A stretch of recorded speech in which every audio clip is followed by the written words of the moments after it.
Alright folks, today we're going to take a look at how to play Eowyn in Guardians of Middle-earth. Starting off with our belt, we have Bastion of the West, gives you some regen when you take damage.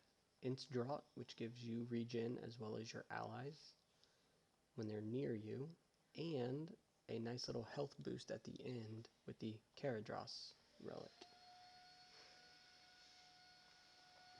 Speaking of gems, on this belt we have a basic attack damage gem. That's a flat 6 points of damage. Gives a nice little boost when that comes online at level 2. And the rest of them will be pure max health gems, and those are going to be percent based max health. Commands, when I run her as a pure support, I typically run Awareness, Healing, Totem, Warcry, and Cleanse. And that just gives her a lot of utility and helps keep her team in the fight and keep them safe. I won't use very many of those in this video simply for the fact that it's bots and there isn't a lot of opportunities or fights where those are going to be necessary. So Eowyn is a Defender Guardian. She has a low basic attack damage and it scales somewhat slowly.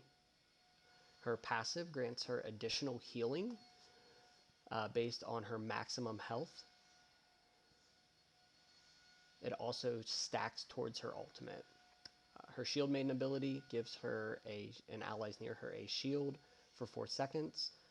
Great Renown is her healing ability. She takes flat damage to heal her allies by a percentage of their max health. Know My Fury is her root. So this is an interesting root ability in the game because she just has an aura that roots for 1 second, but if you remain in that aura, you get re-rooted. So it can feel like it lasts forever. And then her ultimate ability, I Am No Man, is a cone that stuns and fears nearby enemies. It also deals a lot of damage if you stack her passive. So starting off, we have a Gothmog laning up north with me. Typically, you would want a Striker to lane with you to take advantage of their low health but high damage. You can keep them in the fight longer. You have a root that can help them steadily chunk away your enemies. I'm going to drop an Awareness just south of center lane here. You want it mostly heading into mid lane to prevent any unknown ganks from happening. But you can put a little bit in that top bush just to keep eyes on it.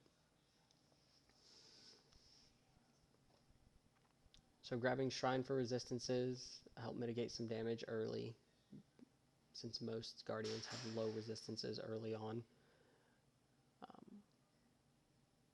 Got my heal on. One other thing about her heal is that it actually reduces all healing effects on Eowyn by 25% while active, including her own regen. So her passive, as I mentioned, stacks with her ultimate. However, you lose those stacks if your health ever returns to full.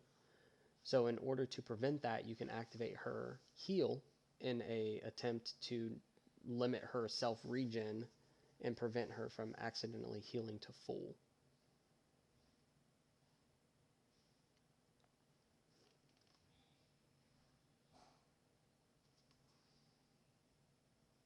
Probably could have stayed down there to help that Gothmog out with that. We might have been able to kill Hildefons there, but the Shrine up top gives a global +2 health regen to all allies, so we're going to try to help out everybody in the other lanes. Again, as a support, just trying to help my teammates. I'll play slightly more aggressive in this game than I probably would in a standard game, namely because they are bots. But this strategy here of rooting the enemies in your own creep wave, especially early game, if you can get them to hit you once and then root them while they are standing near your creeps, you can chunk them for a good portion of their health. So we have a good chance to get Hildefons here. I get the root off on him, even though he's under his own tower. Gothmog's Catapult and our creeps still continue to chunk at him. So it's a nice early kill. I'm going to re-up our awareness. Eowyn stays a little too long. Gothmog with a pretty clutch stun there. We get that kill secured as well. So we're going to win our lane fairly quickly. And I'm starting off by upgrading my A ability. So that shield, if I can mitigate damage, I don't have to drain my own health to heal allies. So I can just prevent as much damage as possible. It's going to be better off for my allies. So since we won our lane, I'm going to come down and help Gandalf in mid.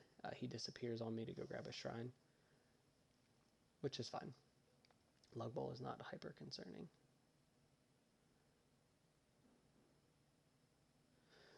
You'll see me take damage quite a few times and not try to avoid it, and that's simply to try to maintain stacks for my ultimate. So I'll try to get those stacked up. Take a lot of damage.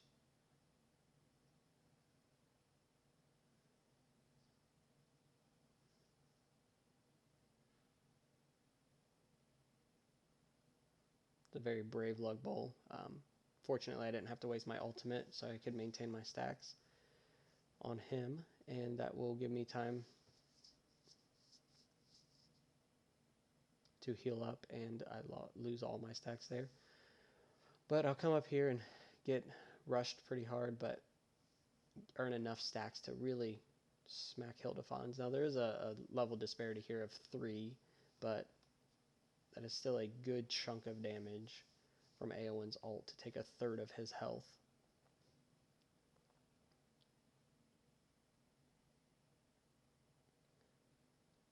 As you'll find, most defenders don't have ults that damage quite that strongly, or have the ability to damage quite that strongly, unless you're building ability power on them with the goal of dealing a lot of damage with it.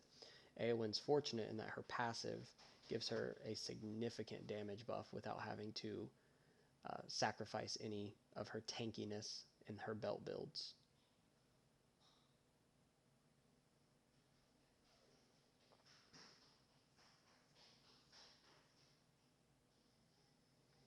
Again, rooting them just at the edge of tower range, letting my creeps stay safe while we finish off the Hildefons.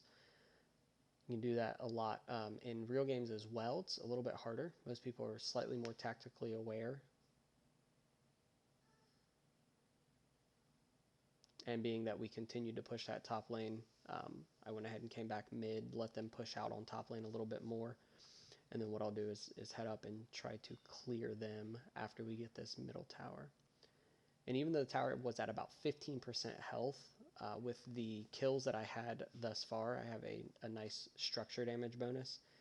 And with the regeneration that I have active through my relics and shrines, I wasn't too concerned about being killed by that tower there.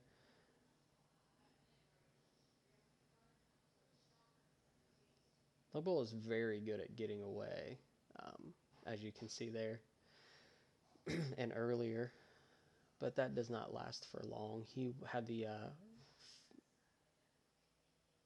fortunate lane being in mid that he was able to over level slightly more than his allies, meaning he has a little bit more sustain.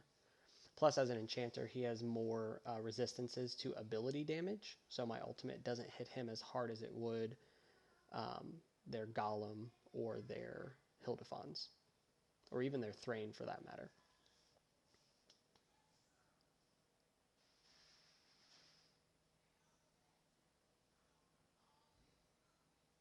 So in case you're wondering why I was recalling and then suddenly appeared out of the top bush, real life called, and I didn't think you'd want to see me sitting in base for 5 minutes. It may have been less than 5 minutes, I'm not sure.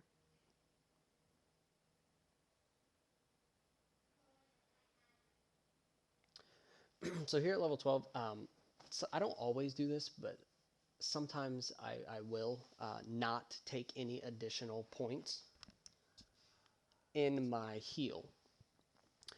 And the reason for that is it deals more damage to Eowyn as it levels up. But it also heals by a greater percentage as well. So sometimes I will let it just be a low percent based heal and deal a low flat damage rate to myself until I get my level 14 final relic online, so that I get a nice health boost, so I have a little more sustain when I am attempting to heal my teammates. Now, in this particular situation, I did take 1 point in it at level 12. Since they were slightly under leveled, I knew they aren't dealing a whole lot of damage to me. I wasn't too concerned about me over healing and hurting myself. But I will wait to take my final 2 ability points until I hit 14.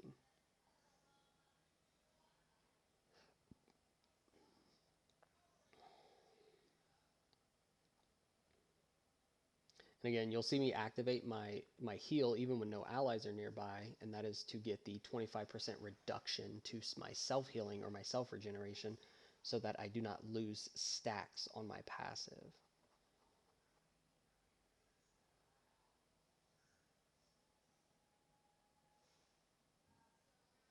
Which pays off slightly here.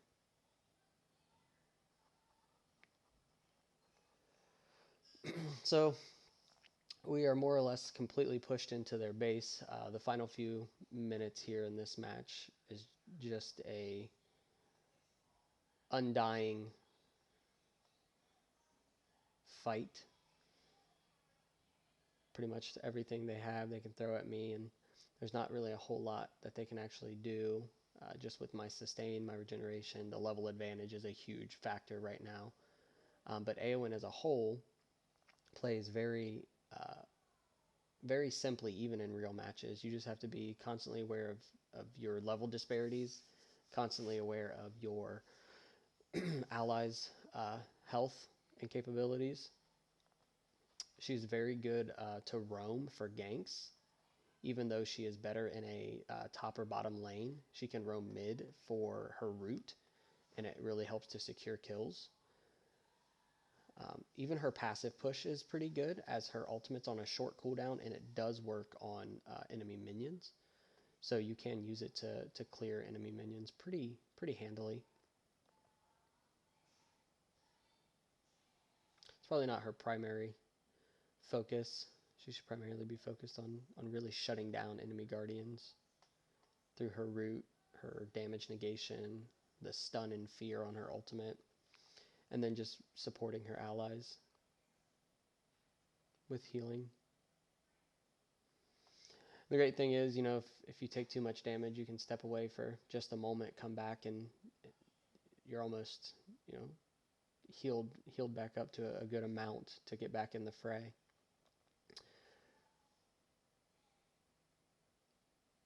And that's pretty basically how you play Eowyn. There are some nuances. We can talk about counters and things of that nature. But that's a basic Eowyn gameplay.